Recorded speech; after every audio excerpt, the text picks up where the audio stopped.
Praise the Lord प्रत्येक प्रभुंकर धन्यवाद हो। प्रिय माँ बापा भाई भौणी पुओ झील मैंने प्रभु आपण मान आशीर्वाद करंतु। मु विश्वास करे आपण माने भलरे अछंती, सुस्थ सबल अछंती। आ प्रभु को गौरव निमंते आपण माने बढ़ुछंती। प्रभु आपण मान को वृद्धि करंतु प्रत्येक दिन। आ विशेष करी आ प्रभु आपण मान को व्यवहार करंतु जो माने वीडियो को देखुछंती। विशेष करी पवित्र आत्मा आपण मान को चालना दियंतु। पर आपण मान जीवन रे तांकर शक्ति को पूर्णता भाव से प्रकाश करंतु। आपण मान को से व्यवहार करंतु ताहांकर साक्षी हेबा पई एवं ताहांकर वाक्य को अन्य मानक निकट रे पहुंचाइबा पई। विशेष करी मु अल्प किछि आपण मान सम्मुख रे प्रभुंक वाक्य द्वारा कहवा पई चाहे। आजिर जगत रे एई समय रे अनेक लोक आ प्रभुंकर सेवा कार्य करने निमंते पछघुंचा होउछंती। आ अल्प लोक बाहरुछंती प्रभुंकर सेवा कार्य करने निमंते। विशेष करी जेतेबेले प्रभुंक वाक्य को आमने देखु पूर्व समय अनेक शिष्य प्रभुंकर सेवक माने बाहरुथिले प्रभुंकर सेवा कार्य करबा पई। एही समय लोक माने विभिन्न कार्य करबा पई, चाकरी करबा पई तो इच्छा, किंतु प्रभुंकर सेवा करबा पई प्राय क्वचित कम परिमाण रे लोक मान को देखिबा पई आमने पाऊ जो मान की सेवा करबा पई इच्छुक थांती। विशेष करी मु आपण मान को कहबा पई चाहे, आपण मानकर जीवन गोटे वाक्य एवं प्रार्थनार जीवन हेउ। सबुबेले प्रार्थना करंतु एवं परमेश्वरंकर वाक्य को ध्यान करंतु। प्रभु आपण मान को कोन कहबा पई चाहंती आ प्रार्थना द्वारा ताहांको सहित कथोपकथन मध्य होंतु। प्रेरित पुस्तक 6 पर्वर कथा जितेबाला आम मन पकईबा 1 पद ठार 7 पद पर्यंत आ से स्थान रे जेतेबेले शिष्य माने प्रभुंकर सेवा कार्य करुथिले, ताहांकर राज्य वृद्धि करुथिले, ताहांकर संख्या वृद्धि पाउथिला। शिष्य मानकर संख्या वृद्धि पाउथिला, किंतु एही समय शिष्य मानकर संख्या प्राय वृद्धि तो पाउ नाही, किंतु कमी कमी जाउछि। आ से समय जो ग्रीक लोक माने थिले, ग्रीक भाषावादी लोक माने थिले, आ जिहुदी माने थिले, एब्रिय माने थिले, आ सेमानक मध्य रे प्रभुंकर सेवा कार्य चलीथिला। आ ताहा एक उत्तम विषय थिला। प्रत्येक भाषा प्रत्येक जाति निकट रे प्रभुंकर सेवा चलीथिला। एवं 12 शिष्य जो माने थिले, आ से माने लोक मान को डाकुचंती, आ अन्य माने जो माने की प्रभुंकर सेवा करिबा पई उत्साहित अटंती, से मान को प्रभुंकर वाक्य प्रचार करिबा पई, प्रभुंकर सेवा निमंते से माने जेपरि बढ़िबे सेति पई से मान को से माने आह्वान करूचंती। आ से माने सेही स्थान रे आ प्रार्थना करूचंती, वाक्य आ परमेश्वरकर वाक्य वितरण करिवार से माने लागुचंती। हमरे पढ़िबा प्रेरित पुस्तक 6 पर्व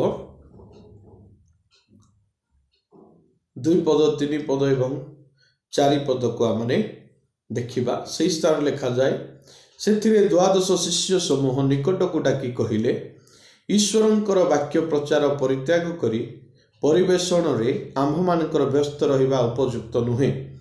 अतएव हे भाई माने, जो मान को आम्भे माने एही कार्य रे नियुक्त करि पारु, एपरि सुख्यातिपन एवं आत्मा और ज्ञान रे परिपूर्ण 7 जन को आपण मानक मध्यरु बाछि स्थिर करंतु। किंतु आम्भे माने प्रार्थना रे ओ वाक्य परिचर्या रे एकाग्र भाव रे लागी रहिबा। इठी बाछिबा विषय रे लिखा जाए, प्रभुंकर सेवा पई प्रभुंकर सुसंवाद को सुसमाचार को अन्य मानक निकट रे पहुंचाइबा पई लिखा जाए। आ जो मान को कहा जाउची आ सेमानक मध्यरु नियुक्त करिबा पई, एपरि सेमाने गोटे सुख्यातिपन व्यक्ति हेतिबे, आउ आत्मा और ज्ञान रे परिपूर्ण हेतिबे। परमेश्वरंकर आत्मा एवं ज्ञान रे परिपूर्ण हेतिबे। मन रखंतु, प्रभुंकर सेवा करिबा पई वर्तमान आपण मानकर जीवन रे मध्ये हा रहिबा निहाती आवश्यकता रही अछि। सुख्याति संपन्न एवं पवित्र आत्मा और ज्ञान रे परिपूर्ण हेबाकू पड़िबो प्रभुंकर सेवा करिबा पई। यह परमेश्वरंकर वाक्य कहूछि।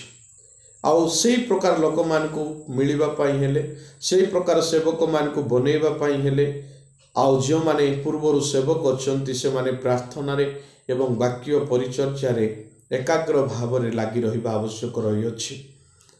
यही प्रकार आज आमने अन्य मानक शिक्षा देवा, अन्य मानक मध्य शिखेबा प्रभुंकर राज्य वृद्धि हेबा निमंते आउ प्रभुंकर सेवा निमंते इच्छुक व्यक्ति मानक आमने व्यवहार करिबा, जो माने कि पवित्र आत्मा द्वारा परिचालित होती, जो माने कि ज्ञान रे परिपूर्ण होती से को व्यवहार करिबा पई चाहती प्रभु, यह माने जानिबा निहाती आवश्यक रही।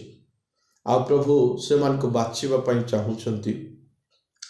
जदि यही आपण मानक मध्यरे अछंती, हुए तो आपण मानकर जदि किछि ज्ञान रही प्रभुंक सेवारे आ व्यवहार करंतु, पवित्र आत्मांकर जदि वरदान रही अछि तेबे प्रभुंकर सेवारे मध्य आपण आगको बढ़ंतु एवं सुख्याति संपन्न जदि होइचंती प्रभुंक सेवारे बढ़ंतु, सेथिरे आहुरी उन्नत करिवे प्रभु आपण मानकु।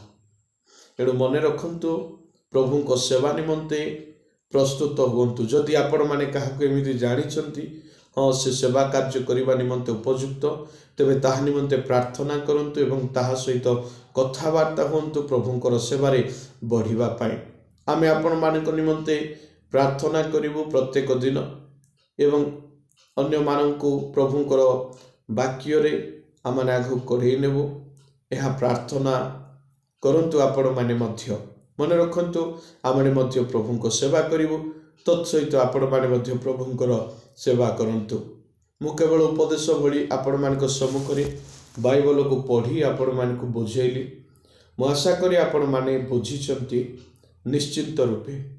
एणु प्रत्येक कार्य इम्पोर्टाट नुहे, प्रभुंकर कार्य बहुत इम्पोर्टाट। एणु सेथि प्रति मनोयोगी हेबा उचित। केउ प्रकार व्यक्ति माने प्रभुंकर सेवा निमंते बाहरिबे ताहा माने देखिलु, आ से प्रकार व्यक्ति मानको प्रभुंक सेवा निमंते पठांतु, आउ से मानको ही सेवा कार्य निमंते आगको नियंतु। नले आजिकार डेट रे विभिन्न कार्य करिवे, तापरे से कार्य भी भल न करि पारले कौन सी क्षेत्र रे किछि सफल न हेले शेष रे प्रभुंकर सेवा अच्छी आराम से करि परिबो बोली भाबुचंती, ताहा भूल अटे, भूल चिंताधारा अटे। से प्रकार चिंता करंतु नहीं, किंतु प्रभुंकर सेवा निमंते गोटे सुख्याति संपन्न प्रभुंकर आत्मा एवं ज्ञान रे वृद्धि होतिबा व्यक्ति को ही पठांतु। आ प्रभु आपण मान को आशीर्वाद करंतु, ताहांकर राज्य वृद्धि हो। प्रत्येक को praise the Lord. God bless you.